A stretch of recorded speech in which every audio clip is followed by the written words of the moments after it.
Hello, friends, and welcome to Pharmacist Diaries, the podcast that reveals the secret lives of pharmacists, from where their journeys began, where they are now, and everything in between. Before we start today's conversation, I'd really like to take the time to say thanks. A thank you to all of you who have chosen to listen or watch the podcast, but also a thank you to all of my guests who have chosen to dive deep into conversation with me and share their professional and personal journeys. You guys have enabled me to embed creativity into my day-to-day life, and I'm so fortunate that I can share that joy and passion with you through this platform. This podcast has been a passion project of mine outside of my role as a full-time pharmacist, a mother and a wife.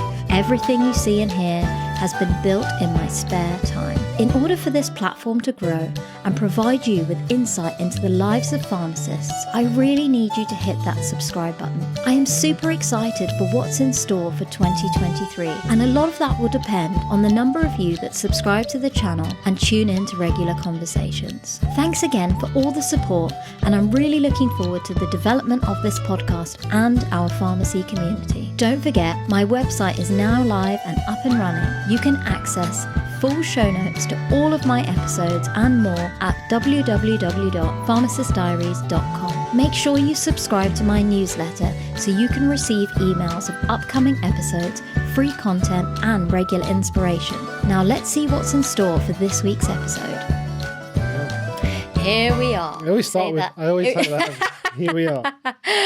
We are. Because the reason I say here we are is because we talk about podcasting so much, but it doesn't feel like to me that we do that much of it. So every time we actually sit down and do it, it's like, oh, here we are. We're actually doing it. Finally. Yeah, finally. And I'm just editing the one that we did last year, which just goes to show, anyway. So that one's going to go out, and then this one's going to go out. So yeah, what people are going to see is and we also put out the one we did the year before that, right? So people are going to see kind of the last 3 years of our life condensed into 3 episodes because of the way that it just happened. Actually, it might be a good way to get to know us, because there's a lot of new people out there who are tuning in maybe for the first time. So it might be a good way to get to know us. But yeah, here we are. Welcome back to Pharmacist Diaries. And this is a life update. Agreed. So where did we leave? I don't know, we didn't even listen to the last one. I started editing it last night, didn't I? So we kind of, that was kind of the pregnancy. We talked about the diabetes, the insulin, all of that. I think it was insomnia. It was a month before Kai was born. So I guess that'd be a good kind of place to pick it up from, because obviously Kai's now here. Oh, that little cutie. Not literally, he is at nursery right now, but yeah. He's so amazing, guys. I love that kid. But anyways, yeah, we recorded in June, which was a month before I gave birth. So obviously we've had our second child. His name's Kai. He's 8 months now, and he's a legend. Best baby ever on this planet. You would say that. Obviously, Liliana was amazing, but my life as a mother was very different because I returned to work so early after giving birth and having very limited maternity leave this time. I took some maternity leave and was living the dream as a mum. You did so much in your maternity leave. I know we kind of did talk about that last time, but just to summarize, now that we're sitting here 8 months after Kai was born, not only is your maternity leave, you've gone back to work now as we sit here and talk, but there's so much that's happened during that time. What was some of the main kind of, you look back and think, well, this is what I achieved over my mat leave. What are the significant milestones apart from having a baby? Having a baby was a massive milestone, obviously. I mean, the podcast comes to mind because that's what I spent most of my time during maternity leave, except parenting, doing. I think I launched over 24 podcast episodes in 6 months-ish, which is...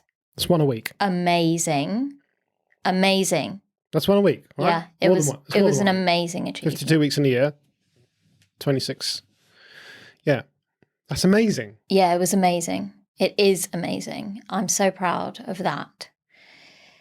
Whilst I was still pregnant in that last month, I had planned maybe 12 or 13 episodes that I recorded very heavily pregnant, but I wanted to get as many done as possible before Kai entered the world and my life was going to be turned upside down once again. And I knew that I could edit those videos and get them published onto the YouTube channel and onto Spotify and Apple, etc. Whilst he was in my life and in my spare time. So that was amazing. The other thing that was amazing was I built my website and I created my website and I got that launched in January, which was so that was after exciting. This is after Kai was born. Yeah. The website. The website, yeah. Okay. So this is since. So new. Since then, yeah. Amazing. How did you manage to build a website? Well, I used good old Squarespace, which I love so much. Not sponsored. Not sponsored, yeah. But yeah. But you figured it out. I figured it out. And I used Kai's nap times in this office. I would put him down for a nap, put him in the cot, train him to sleep on his own. That was a big responsibility. And again, a huge milestone as a mum, to make sure that my child sleeps on his own, has great naps. I was on a mission in the early days to enforce a good sleep routine, similar to what I did with Lily. And he was a great napper. He's still a great napper. So I used all of my spare time during naps to build the website and edit podcasts, social media, and all the rest of it. And I wouldn't have achieved so much unless that was the case. And then on Fridays, from January onwards, Kai started nursery. So I wanted to transition him into nursery slightly early and get him used to the environment and to give me a little bit of headspace to work on the podcast. So Fridays, I asked you to parent in the morning, get Kai ready, get Lily ready, drop them off, and I would wake up super early, 5 o'clock, and work for 2 to 3 hours in the morning, which is when I got quite a bit of work done for a few weeks.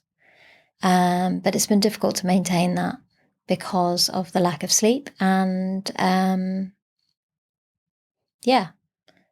but still, I've still achieved loads. It's amazing. Yeah, it's amazing. Yeah, I'm really happy. It's amazing what you've done and what we've achieved. And it's been hard, I'm not going to lie. It's been a very, very tough period of time. But because there's been so much change in our lives. So not only have we had a child, not only have you been working so hard on the podcast, which we'll come to talk about, and we're going to talk about in this episode about what that's led to now, where we're at with that podcast, with this podcast. There's been changes with my personal work situation, career, and there's been a massive pivot there as well at the same time. The world is going crazy. You know, mortgage rates are going wild and electricity bills are just insane, and people are leaving finding ways to save money and all of those sorts of things that we're living with as well. And we've also got a 5-year-old who's got this new baby in her life as well, and she's having to navigate all the trials and tribulations and emotions that come with that. So there's been so much that's happened, yet we've done so much with other projects that we have in our lives. And I'm wondering why do you think that is? How is it that we've managed to keep doing those things and the podcast and keeping that, pursuing passions and whatever it might be? How is it yeah, amongst all the madness, what is it that's kept you or us going? I love what I do. Like, that's a major factor for me. I love this podcast. I never ever thought that I would enter into the entrepreneur journey. I never thought there were options for pharmacists to do things outside of the norm from this point of view, from sort of a digital point of view.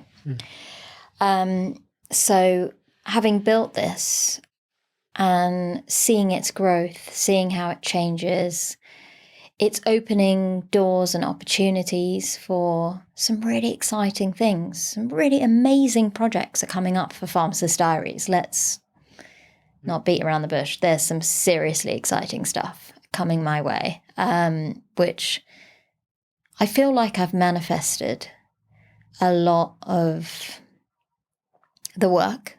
I've made the connections with the right people through the right channels, and the podcast has opened so many opportunities for me, because you're constantly networking with people, and that positivity and that enthusiasm I have for students and the next generation of pharmacists, it definitely shines a positive light for people to see that I am passionate about this, and they also want to support the podcast in different ways, which is amazing. So, self-motivation, the love of what I do, and passion has definitely kept me going. But I also see a change in the quality of life that I could be having being self-employed and an entrepreneur with 2 children.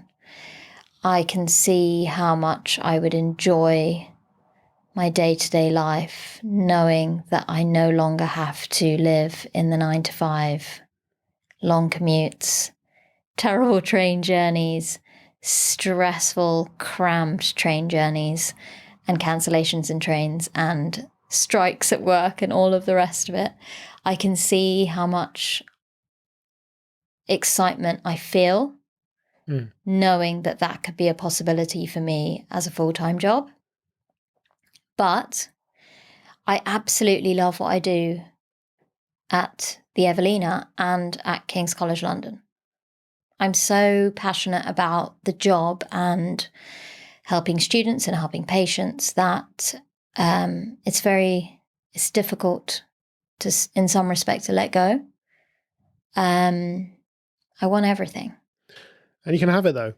We're trying. That's kind of where we're at with you returning to work. One of the kind of things that was to try and make it work for you, and we're working on that as well. So yeah, you're right. There's loads of exciting things. We're going to talk about those in a minute. So we'll get to that. Where the podcast is going and what we want to do. I want to just kind of finish off the kind of the parenting, kind of the work-life balance thing as well, because the passion is one thing, yeah, definitely. So there's that intrinsic motive. So what you're saying is there's an intrinsic motivation, right? It's not someone saying, here, if you do this, you can have this, or here's this I want to make this sort of money, or it's I want to do this because I love what I do. And that's why we started the podcast. That's why I started my podcast. It's the genuine love for actually the creative process of talking to people. Not just the talking to people. It was actually the process of creating, for me anyway. And I see that you've kind of, that bug's bitten you as well. It's not just about the talking, but actually creating a podcast, going on to edit it and learning a little bit about how that all comes together. Because then you create this thing, which then now you've seen through the analytics how many people are actually listening to it, how many countries around the world, and that's like, wow, I did that, I created that, and that's huge. That's something everyone who's out there who's put a podcast out there should be proud of. I'm a big advocate of podcasting, as you know, and so anyone that's got the balls to go out there and put themselves out there, I think it's amazing.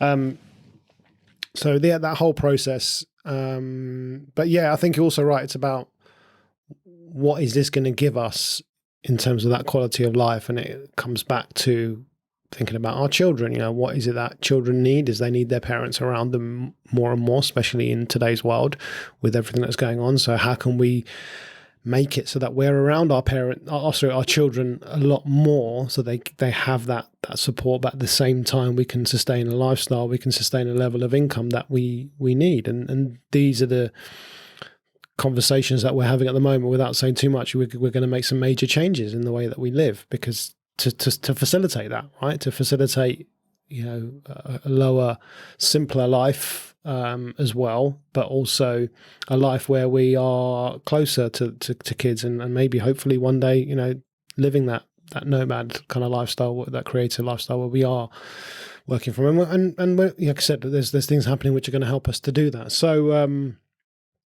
that's huge. I think not everyone, I appreciate, has found that thing, that intrinsic thing that they're looking for. But I think also part of this is searching too hard and thinking too hard about it.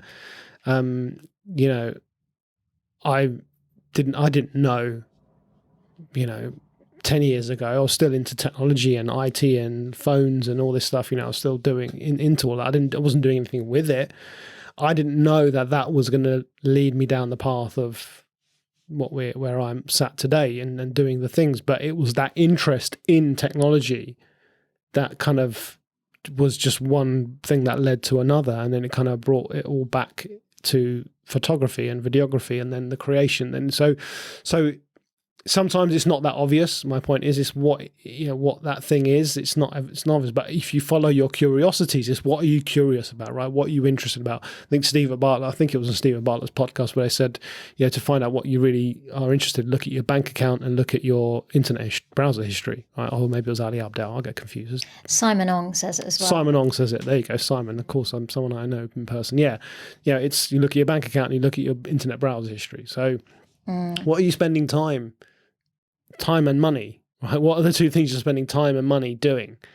And just start there. And you never know what that might be. Is it animals? Is it babies? Is it phones? Is it cars? Is it handbags? Is it food for some people? Like, how many people do we know that love their food and start making things? And over lockdown, we've heard so many stories about these, chefs or bakers who start baking baked goods and all this stuff. So yeah, there's a way, but I feel like I've been I feel like, not lucky, again, this is meant, I feel like we've done this on purpose, but I feel like all the things that we're learning as part of this journey, again, I just feel like these are things that are going to help us in the future in a way that we probably don't quite yet know. We don't yet know the impact it's going to have.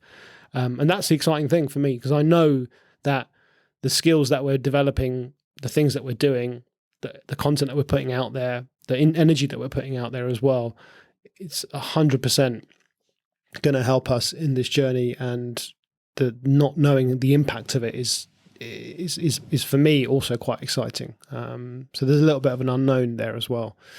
But yeah, it's hard for a lot of people, and I understand that. But I think also it's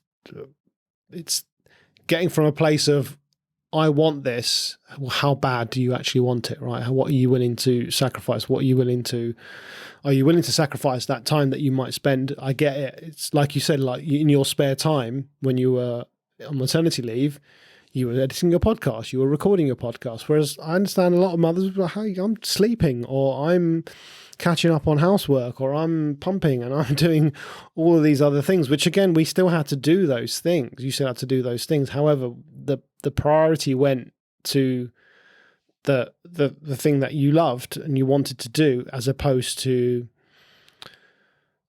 sometimes your own. I don't think you sacrificed your health. I don't want it to sound that like you didn't put your health first, because you absolutely did put your health first. Because we still, we go to bed. We can talk about this. We go to bed early, so therefore waking up early wasn't the end of the world for us. We don't stay up until 10, 11, 12 at night watching Netflix, and we've cut that down, that part of our life down a huge amount. So we've made those sacrifices. So I guess what are you prepared to sacrifice, I guess, for what you love? I mean, I definitely had to pick and choose what I was doing on a day-to-day basis, depending on how much sleep I had. I am, and I still am, a sleep-deprived mum. It's been 10 months of full-on insomnia during pregnancy, and now 8 months of very limited sleep on multiple days of the week, looking after a baby. And I have to face that reality and aim to choose certain things that I do on a day-to-day basis, depending on how much sleep I've actually had. So there were some days where I wanted to edit a podcast, but I woke up very sleep deprived and chose taking a nap instead when Kai was sleeping. So on a week-to-week basis, I would have certain goals that I wanted to achieve with the podcast, or housework, or cleaning the bathroom, cooking food or meals for the family, helping Kai with some of his, development, plus weaning, the excessive amount of time I spent pumping. All of those things came into the picture, but on the days where I had the energy, I utilized that energy in the right places, which is really valuable. And that's not automatic, right? Again, I want that to be clear. That's something that has taken time. We've talked about on the last podcast that we put out. You scared me. We talked about on the last podcast that we did about after the coaching, and that we've gone through this coaching, and that again, this is what I'm saying, that coaching that we did 2-3 years ago, we didn't realize the impact it was going to have on our life now. For example, the example that you just gave, I do believe that some of that has come from doing the work then. And this is what I talk about. Yeah, these are the reps that we're doing. This is where your health and well-being, doing what eating a carrot today is not helping you today. It's helping you in 10 days time, 20 days time, right? So it's the same sort of principle here. It's like, so that doesn't come overnight. But if you're not at a point where you're starting to make those changes, right? And when you're starting to make that first step, you can't be in it to win it, right? And the book that we keep going on about is literally behind you right now on the shelf, which people can probably see, Atomic Habits, and it really is just about taking one day at a time and building it. And I think we've definitely seen the fruits of doing it that way with this journey, with the podcast journey, with the journey of just the YouTube channel in itself, which which we'll come to talk about, and how much that's grown through applying those principles. So yeah, it's the small steps, isn't it? It's the small things. It's doing the small things right and getting that consistency. You've got the podcast out. Sometimes there's a video, sometimes there's not. Sometimes it's just audio, sometimes there's an intro, sometimes there's clips and reels, and sometimes there's not, because because that's so you can, people listening can go and do your own research, look at the times where there aren't videos and suddenly there is a video, or those times we were really busy and we didn't have time to edit the video, and we just got you just did the audio because that's what you know how to do, and we got it out there. The content. Yeah, absolutely. It wasn't about perfection, right? And that's the other part of it. Yeah, that's a major factor, is not looking at this process and trying to make it as perfect as possible. Yeah. Documenting the small goals that you're having as well on a daily basis, and then reviewing over the week. Like, actually, I did quite a bit. I entered, 10 episodes onto my website. I emailed 3 pharmacists, whether that was on LinkedIn or through a contact that I've had. So I've, got a guest to agree to a date. I could have recorded a podcast. I could have edited a podcast. I could be using my social media. And you might be spending 10 to 15 minutes, or you might be spending 3 to 4 hours in a day doing things towards a goal. But when you look at it at the end of the week, you've still made multiple steps in the right direction, and that's what counts. And that's what I think is really valuable, is don't try and carve out massive chunks of time when you're working full time. It just doesn't work like that. I don't expect either that someone would stay up till 2 or 3 in the morning to do all of these activities, because you might not have the energy. Plus you're going to ruin the next day with your lack of sleep. Yeah, and that's not something we And I don't do that. I don't want to recommend that, and I wouldn't do it myself. So I absolutely don't recommend that you fall into that trap of, in order to achieve, you have to put in so many hours, and the only time that you have is late at night. Which I think I think the trouble is when I watch a lot of YouTube and I watch people living that lifestyle, they kind of sell that a little bit. That's what you have to do, and I want the grind. Yeah, the grind, and I want to just come at from a completely different angle and say, no, actually, look, if you're, again, it's what's your intrinsic motivation. If you're starting out this journey, those people that are doing it, and we never set out to do that with either of our podcasts. If you're starting out the journey, that this is going to be how I'm going to make my money. This is going to be my main income revenue. So I'm going to go through the grind. Then there's that motivation is different, isn't it? It's you're looking for that outcome. You're looking for income as an outcome, and I think it's an outcome based goal, and that completely changes the way that you look at that thing. Whereas if you're actually doing it, if you're staying up until 2 a.m, because I could easily stay up to 2 a.m. editing, not because oh my god I've got so much of it, which I do, but because I love it. When I get into that mode, that flow state, as we call it, when I get into that flow state, it's addictive. You want to stay there and you want to continue to do it. It's like playing video games for people. So I understand. So if that's the reason you're doing it, then I can understand it. But what I'm saying is you don't have to do it because I don't have time in my day, or I don't have enough, like you said, I don't have large chunks of time in my day. But actually there's so much you can get done with 10 minutes. And then it kind of also distills down to when you haven't got those large chunks in your day and you're doing it like you did, in your spare time. Are you spending that time on something that's actually, like you said, going to bring you a step forward? Now, you're doing a website after how long after having a podcast? A couple of years, right? And this is something I did the opposite way, whereas the first thing I did, right, I'll get a website. And I spent so freaking long procrastinating, basically, because I was working on the website, right? Whereas it wasn't important at that time, that time in our journey. Whereas now, where you are, having had the success that we've had and the numbers and the analytics, okay, well, let's do a website now, because now we're thinking about the next steps and this is the time to do it. So make sure what you're doing is actually the thing, right? So in this case, we're talking about podcasting. Well, you should be podcasting, right? You should be having conversations. You should be booking people in. You should be finding the people that you want to speak to. So that might be you're spending some time on LinkedIn, right? Yeah, those activities are relevant to getting you in front of a person.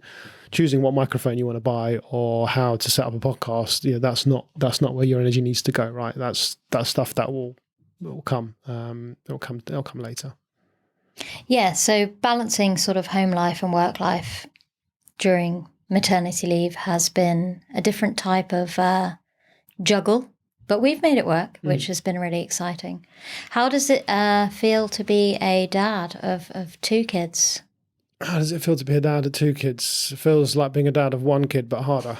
I mean, it feels double. It feels double as hard. Look, it's hard. It's not. I'm not going to lie. It's whoever said the second time is easier. They lied. They lied. They just look. This is the way you frame things. I get it. It's been tough because of all the things that have happened, even though, like you said at the beginning, he has been a really relatively trouble-free child in that sense. He's quite easy to look after. But yeah, it's been interesting. It's been difficult. Obviously, there's been a lot of adjustments. It's been a lot of fun. I'm not going to lie. There's been a lot of fun, and just seeing Lily now with him as well is quite cute, and I like that. She's amazing. Yeah, she's so good with him.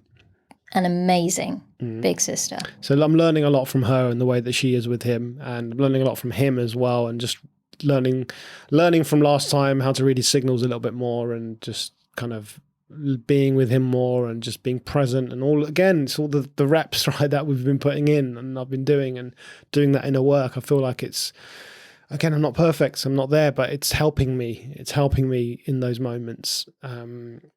So yeah, it's fun and I'm enjoying it. And again, it's helping me to provide me with that little bit more intrinsic motivation on the things that we're doing. It's giving me the motivation to try and make this work and to try and, make myself better at the projects that I'm working on and upskill myself, because then we can have that life with them, because I can see that there's a lot of fun and enjoyment that we can have together. Just seeing also Lily's interest in, we've recorded some videos of her doing some cooking, and because she wanted to do it, right? So she's taking a natural interest in stuff like that, which, is great. I think it's just good character building. It's good skill building.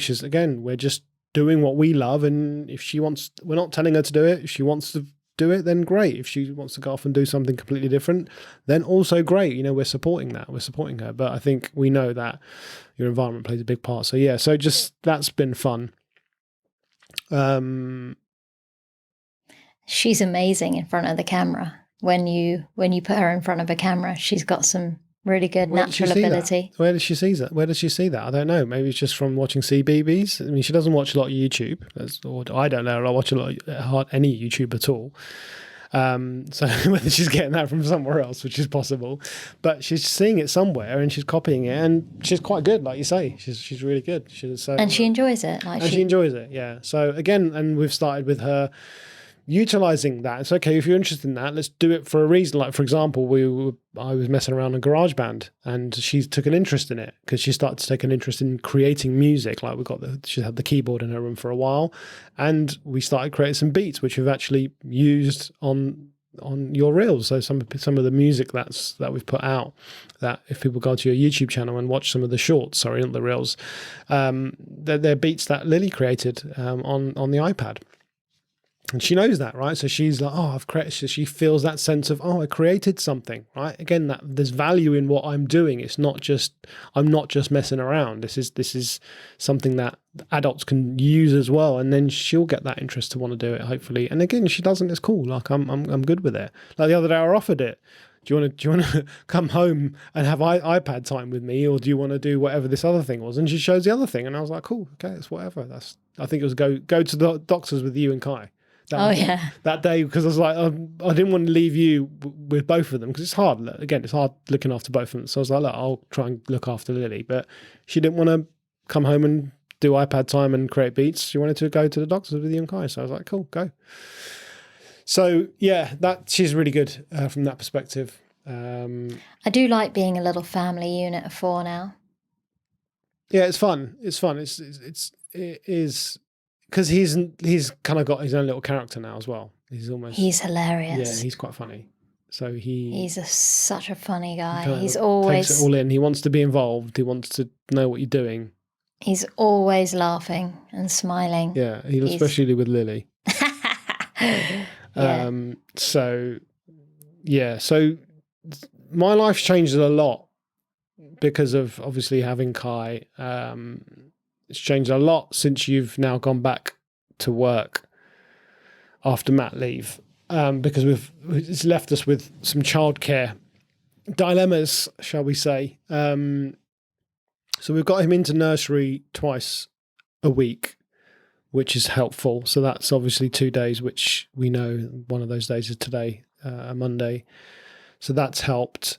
And that was a conscious decision that we made, regardless of me going back to work early. Yeah. Simply because from previous experience with Liliana, she did so well going to nursery from such a young age. And she's such an independent, confident little character. And I think from a social point of view, a child or a baby going into childcare with other children of the same age, they have the ability to learn from each other. They enjoy that connection. I know that he absolutely loves eating with his little friends there, because he always comes home well fed compared to eating at home. It's amazing. And even copying skills and kind of learning to crawl or walk. He's exposed to all these slightly older children who are walking around now. And they do so many amazing activities with them from a sensory point of view, painting. So that decision to send him really early, I think will benefit him in the future. But it also has provided me with some spare time to work on the podcast. And not knowing when I was going to return to work, it just made it easier to go back to work because he was already settled in. So that was really useful. Yeah. But childcare has been hard. Other than that, other than the 2 days, it's been challenging. It's been hard. And of course, there's been a major change for me in my job. So I'm no longer health coaching, which is a huge change. Of course, that was what my bread and butter was. So this is all kind of end of last year. So we kind of haven't, so after Kai was born, we kind of dealt with Kai. And then towards the end of last year, it was almost, my hand was forced. It wasn't something I wanted to happen.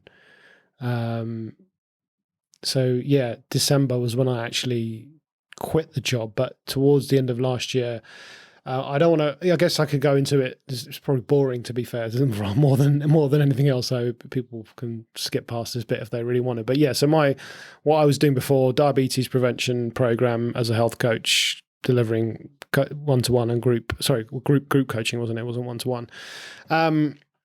The contract provider changed for the area that I was contracted to, and again, for the benefit of our quality of life, the option for me was to move back to the London contract and start commuting to northwest London, which would have included Brent, Harrow and Hillingdon on a daily basis. And I did that prior to COVID, actually, when we lived in Kings Langley. So I was doing the Hertfordshire to London commute, and that was closer. When that Kings Langley's like a good 20 minutes down the road, right? Yeah. So that was from there, closer to London, and I did it. Used to do the nursery drop-off, remember, to Lily and Bushy on the way. So I'd lived that lifestyle, and I realised that with 2 kids, that's not a lifestyle I wanted to live, which was being in the car on the road for several hours of the day. Even though you got paid for it, all of that stuff, it wasn't worth it. It just wasn't worth it. So I decided, no, I didn't want to do that. So that left me in a position where I either quit then. So this, we're talking about sort of August, sort of summertime, isn't it? This was happening. So just after Kai was born. So the option was then to go over to the new provider who had taken over the area that I was assigned to and go and work with them. Now, they worked very differently. Their model was completely different. It was more of a self-employed type model. So again, there was a huge shift in the way that I worked. Long and short of it was, it just didn't align with me and my values and my way of wanting to. I wasn't able to deliver the coaching in a way that I was happy with, is probably the best way to say it. And also, again, I just started listening to the signals from the universe, actually saying that maybe this is a sign that, and you've been asking me for ages that you just need me to help you more on the podcast and do the video side of it, which again, you have not hardly touched it since you started recording the video. And I've been like, yeah, but I've got work. And then I don't know, something just inside of me was just like, do you know what?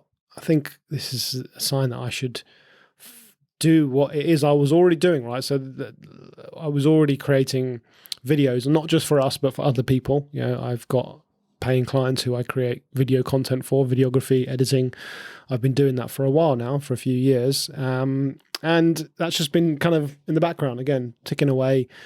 And of course, at some stage during that process, I have thought, I would love to do this full time. This would be kind of the dream for me, is to work as a videographer full time, have people paying you. And more specific than that, I remember thinking that I would love to be creating content for other health professionals, right? Other people that are out there putting out health and wellbeing content. I'd love to be the person that does the videography and the creation of their projects for them. And that's what I'm doing now. Right, so just to cut a long story short, that's exactly what I'm doing. So December came, this new venture wasn't working out in the way that I wanted to. I thought that this is the perfect time. You're about to go back to work.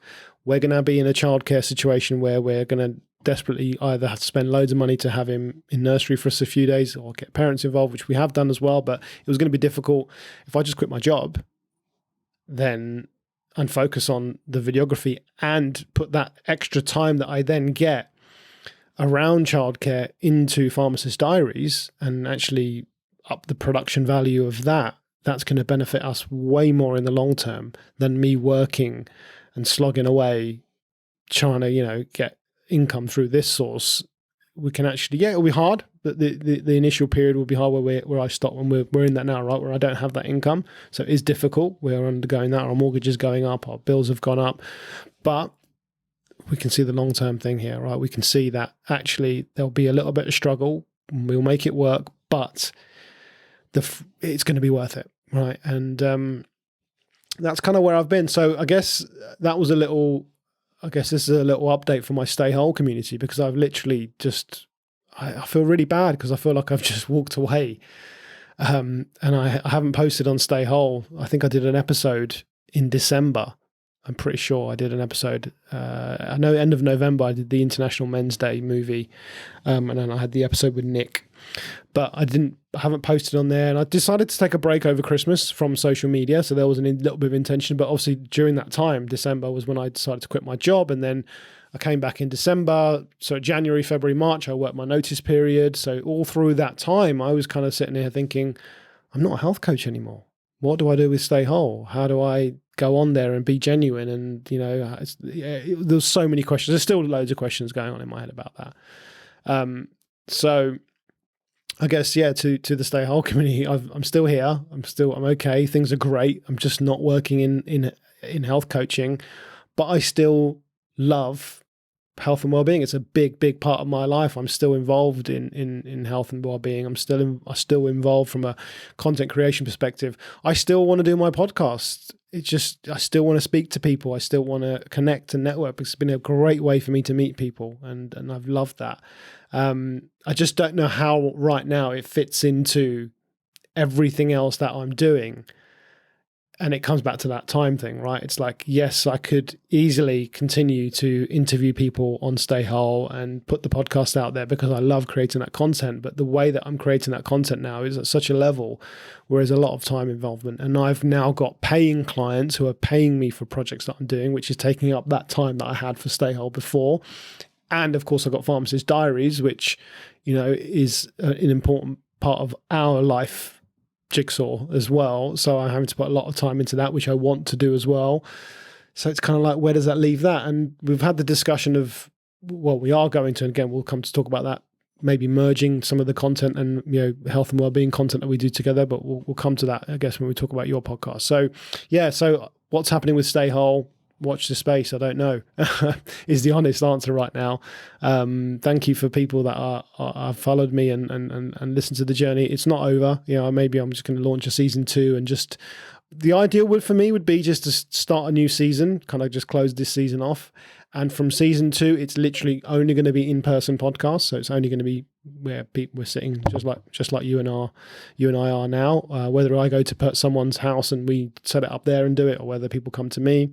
That way, I'm interviewing people that I genuinely want to speak to and spend time with in a room, face to face. So it's a bit more intentional, which means there are going to be fewer episodes. So maybe I do that, but again, it's just how do I fit that into everything else we're doing. So I guess it's just a pause for now, and we'll see where it's at. Watch this space. Yeah, watch this space. I'm not going anywhere. Still around. Still got, so Sunj.av is basically, which is with Sunj.av on Instagram, but Sunjay V. And I've got the website, which I've again, just very basic level, just put something out there. So I'm still creating content. It's just not as Stay Whole. It's just going to be under Pharmacist Diaries. It's going to be under other clients, and it's going to be under Sunjay V as well from a videography perspective. But I'm just enjoying that right now, and I still get to flex. Again, I feel like the podcast thing for me as well, maybe that was a stepping stone. Maybe Stay Whole was the stepping stone to Pharmacist Diaries, for us to launch this and make it the thing that we want to make it, which I keep saying we're going to talk about it. We are going to talk about it. So maybe that, that was another something that and Stephen talks about this a lot, doesn't he, about quitting, about the power of quitting, and saying actually that served its purpose. It no longer, like thinking about it now, it no longer serves any purpose in my life. A, because I'm not a health coach, I'm not working in that industry anymore. B, because the time that it would take to continue to create the content can be put to better use on client projects and on this project that we're doing together now with Pharmacist Diaries. So maybe I do need to walk away from it. Again, that's the power of quitting. I don't know. I'm not saying that's what I want to do, but I am looking at things that way now, and I'm not feeling so bad if I do have to walk away, because again, life and society can make you feel like, you shouldn't quit things, and quitting's wrong. And actually quitting is a superpower, I believe. I think it's something that a lot of people struggle with, and that's why they end up burnt out and depressed and struggling in careers and all of these things that, again, I've experienced. So, who knows what we do with it, but watch this space, and I guess join me on Pharmacist Diaries and what's going on over there, because I'm part of the family now, part of the pharmacy community. So that's a bit about what I've been up to. I've returned to work from maternity leave, which was a big change, but a very exciting one. Mm-hmm. So I am back at the Evelina and at King's College London, living my best life. But it has been a very challenging but exciting time the last month. It's been a month now. I was really excited about returning to work. I missed my community at both locations, and I missed King so much because I spent so much time working virtually during my pregnancy, because I wasn't actively teaching at the time, so I did a lot of work from home. I miss my colleagues a lot, and I am very aware of how much I enjoy being around other people in my workplace. And I do love working from home, but I love the company, and I thrive in the hospital environment surrounded by lots of other professionals within pharmacy. And we do have a lot of fun on a day-to-day basis. So I was really looking forward to kind of going back into the environment.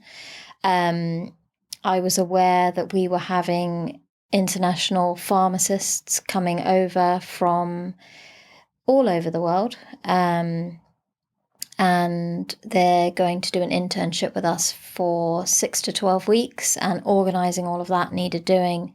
And they were waiting for me to return to get that done. So, my first major project is getting that all set up, which has been amazing. And returning to work early also meant that my university work was going to be slightly different. So I'm currently working with the MPharm team again. So I'm back on the undergraduate degree, and I'm looking after students going on placements, which is really exciting because by 2026, all graduates from the MPharm degree will be prescribers. So there are some massive changes, obviously, for pharmacy students in terms of more experience in a working environment, rather than just simulations or university lectures and workshops, etc. And getting them set up to be prescribers and actually having the experience, whether that's in a clinic setting or on a ward, being able to assess a blood pressure, for example, or physically assess a patient, and take a full medical history, not just a medication history. There are some massive changes in terms of their learning outcomes. So being part of the team has been really, really fun, and aligns really well with the podcast because it's all careers related, which is just magic. I mean, it all fits in. So yeah, it has been very exciting, but it's been hard because I'm still not sleeping as much as I'd like to be. So getting up at 5 a.m. and leaving the house at 5:45 a.m. On my commuting days can be quite hard. I also have made the choice to walk to the station, which is an hour's commute, just to walk to the station. But I utilize this time, cold, wind, rain, I utilize this time to get my movement in. I really enjoy that quiet time in the morning. Again, I just want to highlight that that's something that someone would say that that's a pain, right? Oh, I have to walk to the station. I mean, first of all, no one would walk an hour. Not no one. That's right. That's incorrect. A lot of people would not want to walk an hour to the station and an hour back in the evening. So it's 2 hours of extra commuting time a day. That's, first of all, again, insane, right, to a lot of people. But it's the way you're framing it, and it's the way that we look at this. And I've done this with the school run as well. It's not, it's a chore. I have to do the school run, or in your case, you have to walk an hour. It's, hey, do you know what? I can actually use this time to get my steps in, because 2 hours of walking, guess what? You're going to probably do way more than 10,000 steps, plus everything else you're going to do whilst you're at work. Who's that going to benefit? That's going to benefit your health and well-being, your mental health, right? It's, again, one of those things you don't see in the moment that this is going to benefit you. But when you get out of the morning, you get outdoors, you get fresh air, you get sunlight, we know that the science is clear. It's there. It benefits you. Then, again, thinking of it that way is what helps you and motivates you in those moments to want to do it. And again, that's taken time. Those things, people are not going to just suddenly wake up and be able to sacrifice an hour of their sleep, right? Because this has taken a lot of time to get there. However, yeah, it has to start somewhere. But I also think that there are ways to make it easier, which I've incorporated into my routine. I mean, I get up by 5, I'm out of the house by 5:45. It's an hour's walk. It's still another hour and 20 minutes to get to work on the train. So it's all about being extremely organized in terms of how you're utilizing that time. I'm a huge fan of podcasts, so obviously I'm listening to podcasts that entire walk and the entire journey to work. But if there are elements of the podcast that I could do from my iPad or even my work laptop on the train, then I plan those in to my schedule. But in terms of getting myself prepared, I make sure that everything is ready the night before. There's even down to making sure there's water in the kettle so I don't have to fill it up. I fill it up the night before. I get my coffee out. I get my mug out. I make sure that all of those little things are done. I fill up my water bottle and put it inside my bag. I make sure that my breakfast is prepared the night before. I even leave like a spoon and bowl out for my granola just because there's make it easy. One less job to do from 5 a.m. I was pumping, so making sure that all my pump gear was ready for someone's listening or watching right now thinking this girl's got OCD, right? No. And this is how I've behaved my entire life. But it's not. It's intentional. No, it's preparation. It's preparation. And it makes it so much easier. Just think about how much time all of those little things have saved, right? And this is going to that little bit of effort the night before. It just is so much value in that. And I get it when you're tired and you've got moaning kids, but it all starts with the first domino, right? So if your energy is poor, well, let's trace back what's responsible for your energy. Why is your energy poor? Why is it low? First thing we're going to look at is sleep, right? What's happening with your sleep? Are you prioritizing sleep? Because if you're not sleeping very well, guess what? You're going to feel like crap the rest of the day, the week. Okay, and that's very clear. So let's look at the sleep hygiene. Where else do we think about energy? Well, food. What's your diet like? And these are the processes, literally the steps we've gone through ourselves, and we've had moments we've thought things are not great right now. How do we figure this out? Right? Food. What are you eating? Are you eating green leafy vegetables, fresh fruits and vegetables, or are you in a position where you're so busy that you're getting the fish fingers and the waffles out of the oven? Hey, look, we've done it. We've all done it. We've been there. But is it happening? How are you tracking it? Is it happening on a consistent basis? Are you eating more of those types of meals than the freshly prepared ones? Are you having your green smoothies? All of these things, right? Where's your energy? So movement, physical activity. So pick one of those pillars, right? Any of the lifestyle pillars, whether the stress, whatever it is, but pick one of those, start there.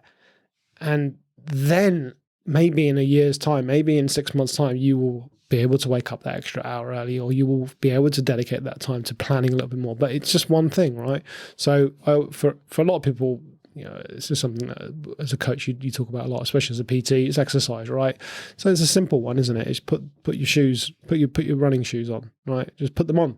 Don't do anything. Just put them on and go in the garden, right? Or just have them ready by the door. Simple things like that, and that it's not that one act is what that's going to lead to. It's the power of that. What's the next domino after that? What's the next one? And then before you know it, you've got a whole chain of things. So yeah, being very intentional about time management. That's what I was just checking. We're on track and we're perfectly on track. Yeah, time management, just being really intentional with it. What are we doing? How are we saving those times? Are we preparing the lunches? Are we, and look, we're not perfect. So our food definitely needs a little way more work on in terms of planning and prep. You do a lot of amazing work in that area. I need to up my game a lot, but,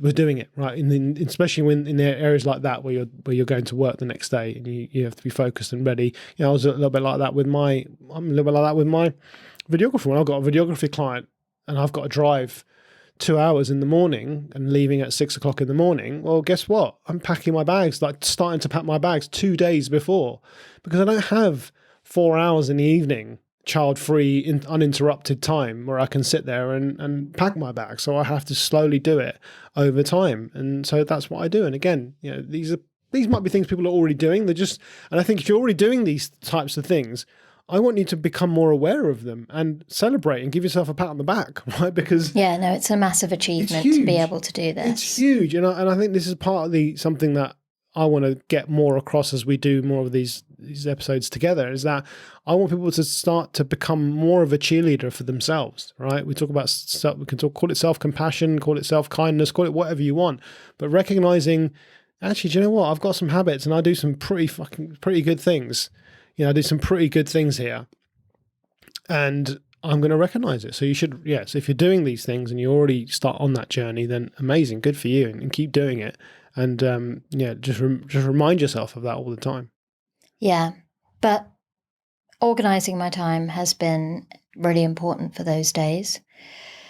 Another thing that's been really valuable in terms of going to work or returning to work is the weekly catch-up that we have. I need that in my life.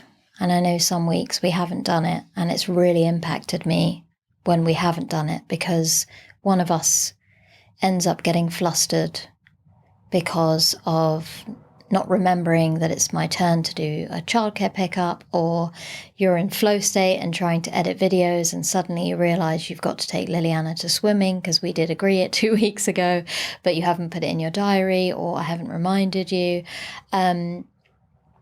Even for me, it's, giving up my free time to do stuff for the podcast and suddenly having to parent because I haven't organised myself.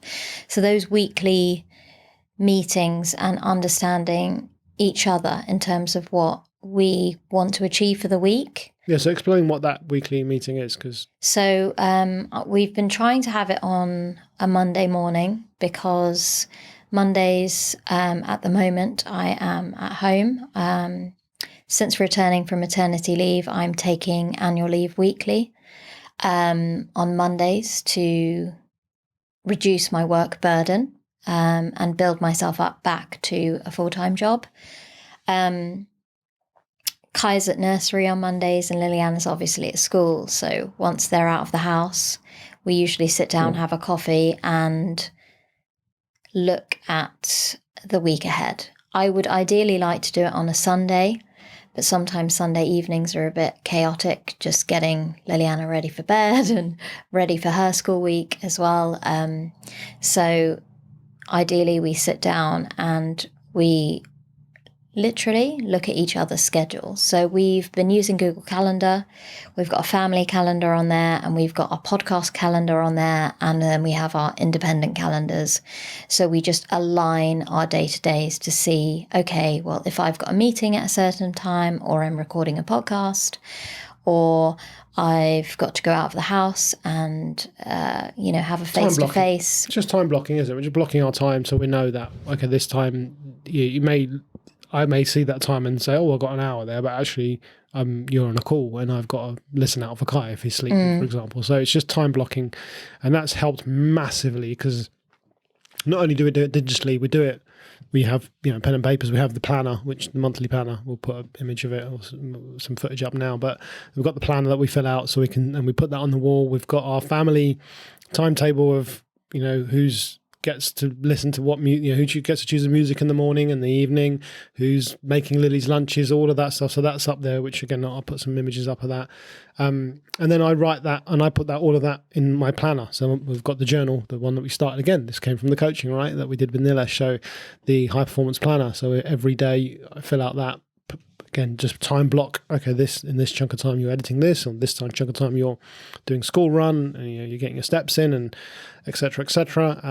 So that helps do that. And then obviously through the planner, something you kind of alluded to earlier is tracking your successes and your wins, right? So at the end of each day, going through. This is the end of each day bit. I need to get better at it, much better at it. I'm very good at doing the beginning bit, so planning and getting things scheduled, and then I will go and do it, but then it's going back and then getting that muscle memory. So yeah, going back and saying what went well today, what were the wins.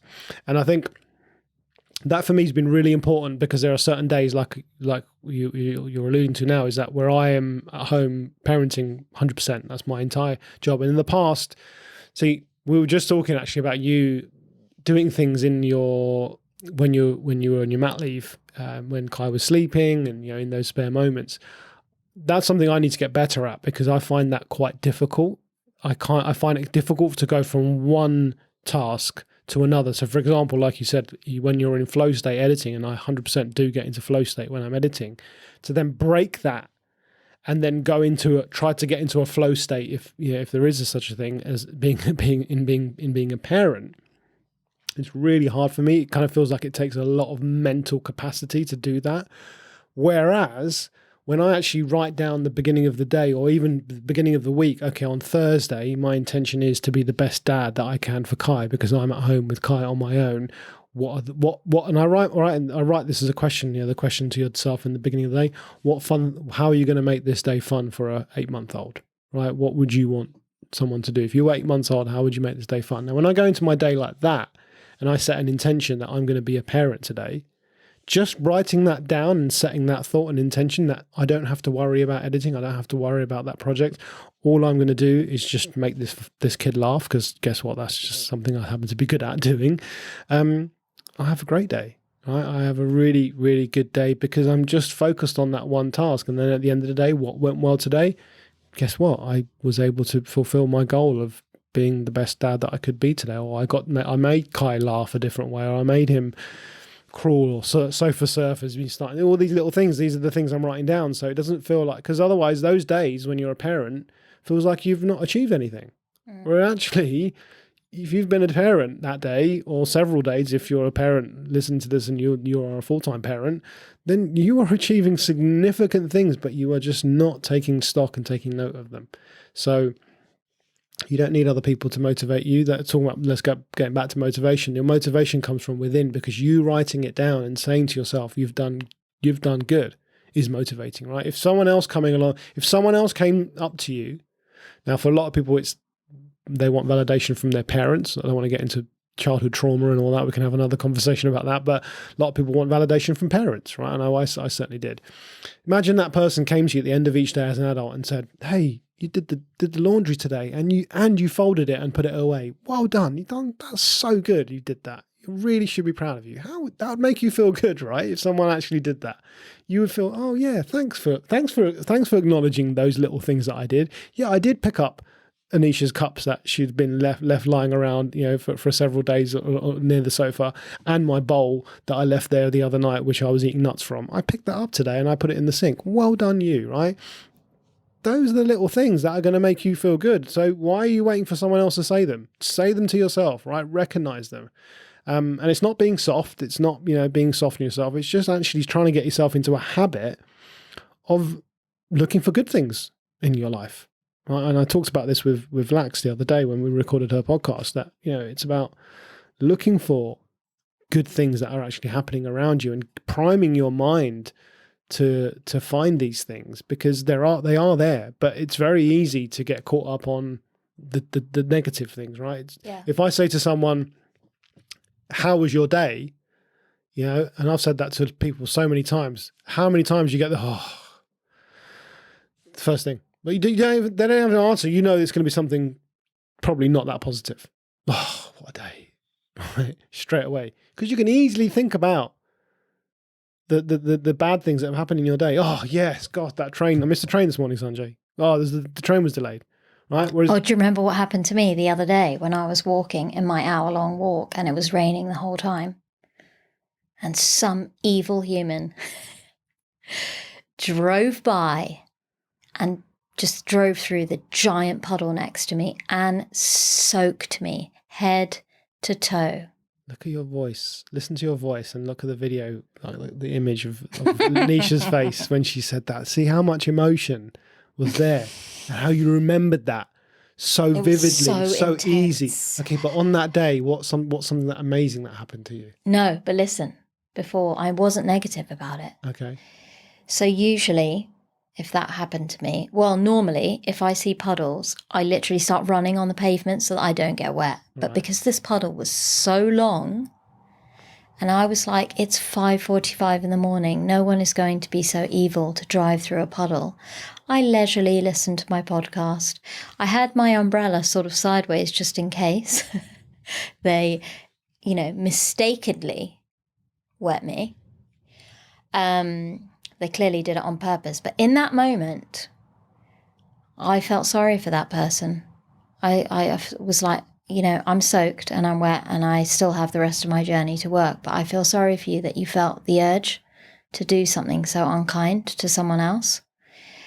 And even though I was totally drenched for the rest of the journey to work, it just went over my head and I was okay with it. I don't know what happened in that moment. But recalling it with a very negative energy. No, but it was so intense, and you could turn that into a really terrible. That's what I'm saying. Start to your day. Like, how can you start 5:45 in the morning, 100%, drenched and going to work? 100%. And I'm not going to lie, I've done that. Right, when something in the first thing in the morning's happened, it's just feel like, especially when your commute is so. You feel like it's ruined your day. Right, you feel like it's ruined your day, and. But yeah, once you get into the habit of looking out for the good things, this is what I'm saying. You just got to start. Yes, you're going to have those moments. They are, but that doesn't define your day. And yes, you picking up a glass that's been there for several days isn't going to define your day, but it's a small little act that will, when you acknowledge it, it will give you a tiny dose of dopamine or endorphin or something that's going to make you physiologically feel better, right? Again, the science is very clear on that. So add those little things up. The more of them you can do and you can acknowledge. And this is where the journal is so brilliant, because you, at the end of each day, what went well today? What was something that you think back on, or I can't remember what the question is. It's along those lines, right? What was something that went really well today? And then at the end of the week, there's a weekly review, and you can kind of name 3 things that happened really good today. Well, you can just look back at your journal and say, oh, well, yeah, if you're not writing these things down, and this is where I've seen the power of journaling. If you're not writing down what actually did go well, when someone asks you at the end of the week, what were the 3 good things that happened to you this week? Most people can't answer that question. People listening now, write down right now, what are the 3 most exciting things that happened last week for you? It's really hard for some people because we're not trained, or we haven't trained ourselves to be aware of these things. And yes, upbringing and lifestyle, and I can bang on about society and the education system, how they kind of teach us to be almost wait for external validation from other people, right? Oh, you do a piece of work at school, you have to wait for validation from the teacher. Oh yes, that's good, that's bad, that's indifferent, right? You're always waiting for validation. You sit an exam, you're waiting for a validation of did you pass or are you good enough, right? So we're almost conditioned in life to get validation. You have a job, you have quarterly annual reviews where you are validated whether you are good enough at doing this, and you may get a salary increase or you may not, right? This is how life is. So I just feel like, yeah, we can start to validate our own lives a little bit more, and we'll just be happier. I've been doing a lot more of this. I mean, since coaching, for sure, we've been incorporating it into our day-to-day life, but now it's become a habit.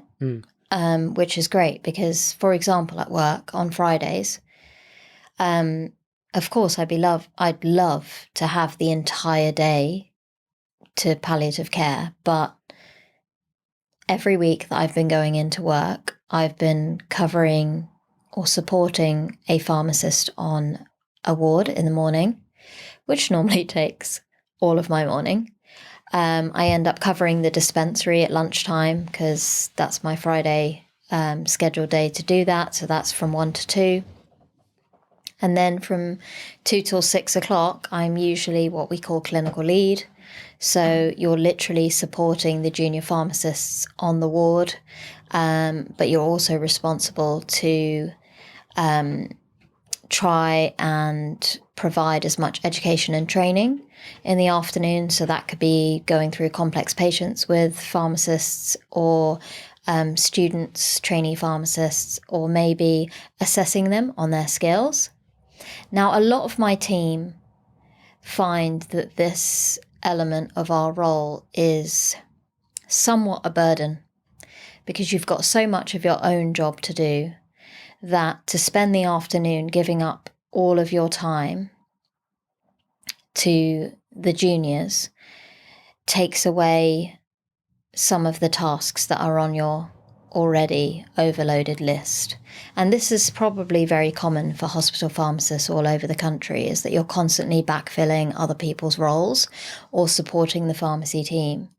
But one thing that I've noticed since returning to work is that if I am allocated to those areas, being the best version of me when I'm performing those jobs and having really positive intention in terms of what I want to achieve from that, regardless of the fact that my palliative care list is getting bigger and bigger by the minute, has really helped me to feel positive and see the good in what I get out of that role. And I've spent afternoons with our trainee pharmacists and junior pharmacists teaching or going through complex patients. I get them to watch me counsel children because a lot of the pharmacists who are in these rotations haven't yet experienced working with kids because they've always been with adults. So talking to children is completely different to talking to an adult. What language you use, making it fun. I make it really fun. I have a laugh with the parents and the mum usually in this scenario, and getting them to see my style of communication is really useful. So that has made my day really rewarding, even though it's not what I want to be doing because I have loads of other things to get on with. I try to see the positive and I try to take away 1 or 2 positive learning points from it. Like I helped a student today, like tick, I did something good. Yeah. And that's how I approach it. Yeah, you can apply this to anything in life, anything you do, and any job, any role, any role that you play. Just like me, framing it that I'm going to be the dad today, and what would a good dad, what kind of behaviours, what kind of achievements would a good dad have at the end of the day? Simple things, right? I changed my kid's nappy. Yeah, that's you did something good for that child. I think we should go on to talk about the podcast and whoop, whoop. What's happening with it, what's going on, where we want to take it, what the plans are. Yeah, let's do a podcast episode, and maybe you have to tune into the next episode because maybe we're going to chop it here. I don't know. I'm just going to say it and then we'll see what happens. And then maybe we do chop it here or we don't. So I guess if you're watching this, you'll know whether we're chopping it and we're starting a new episode. But regardless, we're still having a break because I need to go to the toilet.